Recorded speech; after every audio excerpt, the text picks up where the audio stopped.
आज सकाळी-सकाळी खूप धावपळ झाली, तर डब्याला काय करावं तेच कळत नव्हतं. मग दुधी होती छान, तिला छान किसून घेतली आणि नंतर त्यात बेसन पीठ घालून घेतलं आणि गव्हाचे पीठ, त्यात तिखट, मीठ, जिरे सर्व असं टाकून घेतलं. छान कोथिंबीर चिरून टाकून घेतली आणि नंतर मग अशा पद्धतीने सर्व थालीपीठ हे बनवून घेतले.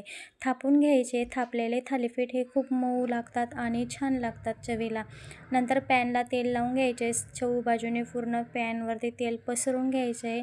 आपण जे थालीपीठ बनवलेलं असतं त्याला होल करून घ्यायचे, जेणेकरून आपला जे थालीपीठ असतं ते क्रिस्पी होतं. नंतर थालीपीठावरती आपण तीळ टाकून घेणार आहोत आणि पूर्ण छान तेल टाकून आपण छान भाजून घेणार आहोत आपण थालीपीठ. आणि अशा पद्धतीने छान सर्व थालीपीठ बनवून तयार होते. सकाळी-सकाळी पोरांना हे थालीपीठ दिले की पोरं दिवसभर एकदम निवांत असतात. आणि अशा पद्धतीने आजची रेसिपी बनवली. तर व्हिडिओ आवडल्यास चॅनलला लाईक, शेअर, सबस्क्राईब करायला विसरू नका. आणि थालीपीठ कसे झाले तेही नक्की कमेंट्समध्ये सांगा.